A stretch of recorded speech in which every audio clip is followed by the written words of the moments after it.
KF-21이 강력한 미사일 2방을 얻어맞았습니다. 그것도 북한이나 중국 등 적국에서 날아온 미사일이 아니라 대한민국 내에서 정확히 KF-21을 조준해 발사된 미사일입니다. 하지만 너무 놀라실 필요는 없습니다. 우리 군의 실수로 발사된 지대공 미사일이나 공대공 미사일에 시험 비행 중이던 KF-21이 피격된 것이 아니고 한국 내부의 행정 절차와 악의적 비방이라는 미사일에 KF-21이 순환을 겪고 있는 것입니다. 개발 초기부터 많은 관심과 함께 의심의 눈초리에서도 자유로울 수 없었던 KF-21은 모든 고난과 역경을 이겨내고 개발 성공의 최종 단계에 와 있어 사실상 성공했다고 단언해도 충분한 상황입니다. 그런데 기술적인 문제가 아니라 오히려 다른 문제로 잡음이 발생하는 것이 참으로 안타까운 일이 아닐 수 없습니다. 우선 행정 절차의 지연으로 내년으로 계획된 KF-21 양산에 들어가는 예산이 책정되지 않을 가능성이 있다는 것이고, 두 번째는 국내 모 언론이 내보낸 KF-21의 판매 가격이 뛰어올라 F-35보다 비싸져 경쟁력이 없다는 보도였습니다. 말만 들어도 등골이 오싹해지는 기분인데요. 과연 KF-21이 모든 장애물을 넘고 정상적으로 양산에 들어갈 수 있을지 한번 알아보겠습니다. 현재 한국 방산의 호황은 수치상으로도 나타나고 있는데요. 상반기 수출 비중이 2022년 16.6%에서 올해 33.6%까지 증가하며 2배가 넘게 늘어난 것입니다. 대부분 국내에서 매출이 발생했던 내수 중심의 방산이 수출 중심으로 급격하게 변모하고 있는 것을 알 수 있습니다. 국내 4대 방산업체의 상반기 합계 매출은 4조 5,808억 원이고 이 중 수출액은 1조 5,392억 원을 기록했습니다. 국내 방산 기업들의 전체 매출 순위도 일제히 상승했습니다. 그런데 본격적인 양산이 시작되면 세계 전투기 시장을 뒤흔들며 한국 방산에 또 한 번 거대한 도약의 발판이 될 것으로 예상되는 KF-21 앞에 먹구름이 끼고 말았습니다. 지난 5월 16일 KF-21 보라매가 잠정전투 적합 판정을 받고 내년 양산을 위한 준비에 들어갔다는 소식이 전해졌었습니다. 개발이 순조롭게 진행되자 신속한 전력화를 위해 KF-21 양산 일정을 내년 2024년으로 앞당기겠다는 것이었는데요. 당시 방위사업청은 기획재정부 등 관련 기관과 협의 및 사전 준비를 통해 5월에서 8월 중 KF-21 양산 사업 타당성 조사를 수행하고 12월에 양산 계획을 승인받겠다는 계획을 세웠었습니다. 그런데 지난 8월 25일 기획재정부에서 KF-21 양산 사업 타당성 조사가 끝나지 않아 양산을 위한 예산을 책정할 수 없다는 입장을 밝혔습니다. 현재 한국국방연구원에서 지난 5월부터 사업 타당성 조사를 실시 중이나 6개월 정도 소요될 것으로 예상되고 있어 이달 중으로 끝내지 못하고 10월에나 결과가 나올 것으로 예상되고 있는데요. 문제는 정부 예산안 반영 기한 내에 종료하지 못하게 된다면 내년 예산으로 편성이 될 수 없게 된다는 것입니다. 이 때문에 2024년 양산에 돌입해 2026년까지 전력화를 마치겠다는 방사청의 계획도 틀어지게 됩니다.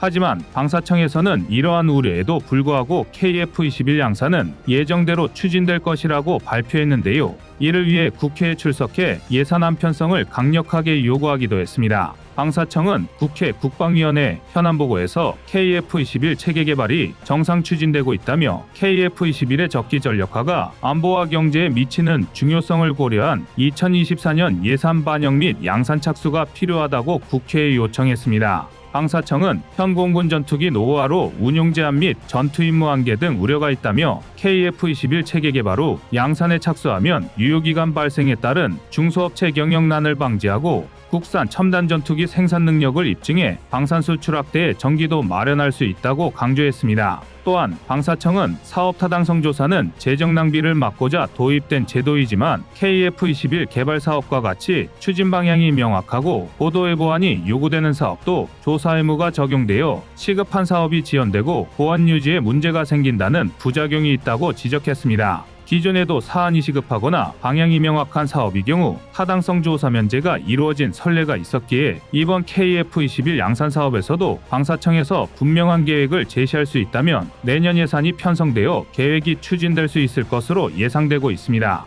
하지만 KF-21의 순환은 여기서 끝이 아닙니다. 최근 국내 모 언론이 단독 보도를 통해 KF-21의 양산 가격이 지나치게 비싸다고 폭로한 것입니다. 해당 언론은 KF-21의 예상 단가가 한 대당 890억 원을 초과했다며 이러다 결국 F-35보다 비싸질 것이라 주장하고 있습니다. 또한 이에 따라 KF-21의 수출과 공군 도입 계획까지 불투명해질 수 있다고 지적했습니다. 과연 이게 사실일까요? 먼저 KF-21 보라매의 양산 단가가 890억 원이라는 얘기부터 할 필요가 있을 것 같습니다. 결론부터 말해 이는 맞는 말입니다. 그것도 방위사업청에서 발표한 공식 정보인데요. 지난 2월 방사청은 우리 공군 120대, 인도네시아 40대 등 총 160대 양산을 기준으로 KF-21의 양산 가격을 한 대당 890억 원으로 계산했습니다. 또 지난 7월 방사청이 한국국방연구원에 사업 타당성 검토용으로 제출한 자료에도 KF-21의 양산 가격이 한 대당 880억 원으로 기재되어 있었는데요.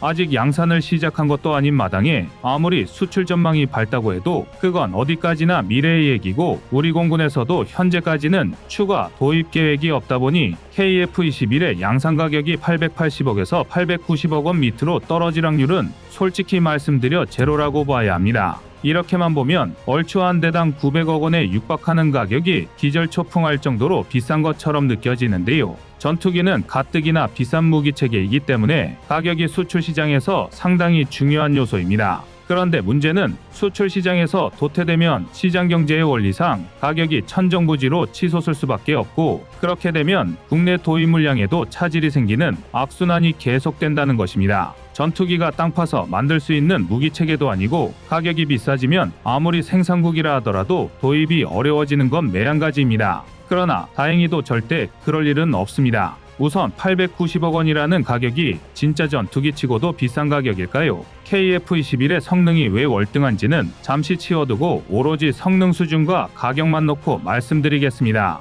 이미 알고 계시겠지만 KF-21은 4.5세대 동급 기종 중에서도 최고의 성능을 자랑합니다. 그래도 그나마 KF-21과 성능을 비교할 수 있는 전투기는 미국의 F-15EX와 F-16V 정도인데요. 그런데 F-15EX는 2021년 미국이 한 대당 약 1억 달러, 하나 약 1,300억 원에 도입했고 F-16V는 같은 해 대만이 한 대당 약 1,600억 원에 도입한 기종입니다. 정말 어마어마한 가격인데요. 당시가 개량 초기 시점이라 가격이 높았던 탓도 있지만 지금도 F-15EX, F-16V는 한 대당 1,000억에서 1,200억 원에 달합니다. 동급 기종임에도 KF-21보다 100억에서 300억 원 이상 비싼 셈입니다. 심지어 여기서 끝이 아닙니다. 유럽제 전투기들은 사정이 더욱 심각합니다. 유로파이터 타이프는 2017년 카타르가 도입했던 당시 가격을 기준으로 24대에 60억 파운드에 육박했습니다. 한 대당 약 4,380억 원꼴인데요.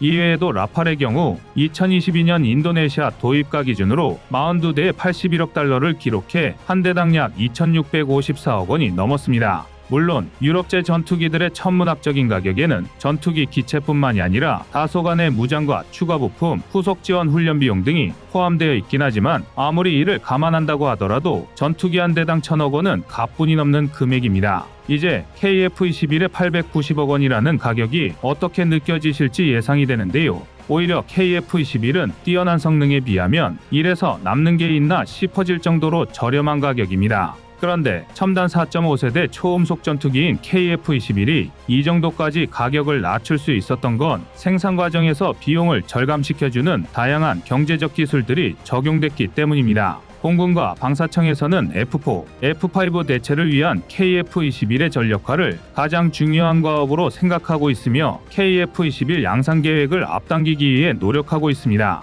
특히 KF-21 양산 속도를 앞당기기 위한 기술 개발에도 투자를 아끼지 않고 있습니다. 총 6기의 시제기를 생산하며 KF-21의 양산 속도를 극대화하기 위한 각종 기술들의 적용과 검증이 진행되었는데요. 그중 주목할 만한 기술은 가장 중요한 생산 공정이라고 할 수 있는 동체 조립의 정밀도를 극한까지 높여주는 자동화 정밀 조립 장비 패스입니다. 패스는 전방, 중앙, 후방 총 3개로 나누어진 동체가 휘어지지 않으면서 설계도에 나와 있는 수치 그대로 조립해주는 자동 정렬 시스템으로 2019년부터 개발되기 시작하여 CJ 1호기 조립에 최초로 투입됐었는데요. 그 결과 F4용지 4분의 1 두께밖에 되지 않는 0.025mm 이하 작업 오차율을 달성할 수 있었습니다. 여기에 패스에 동체를 올리는 과정까지 AGV라 불리는 무인 운반 차량으로 수행해 동체 구조물을 완벽하게 정렬할 수 있으며 자동화를 통한 공수 절감과 품질 확보까지 동시에 이루어낼 수 있었습니다. 또한 생산 속도를 높여주기 위한 WJDS라는 자동화 설비도 있는데요.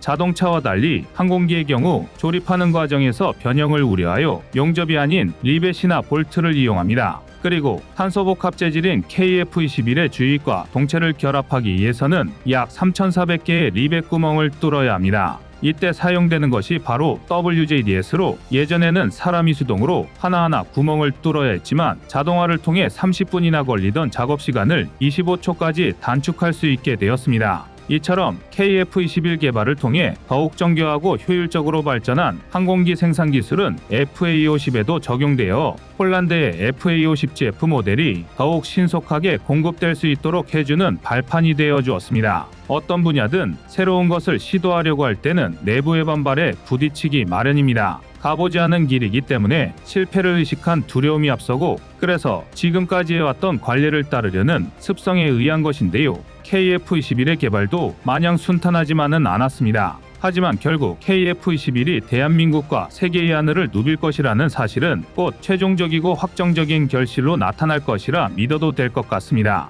이상 꺼리튜브의 두 번째 미션이었습니다.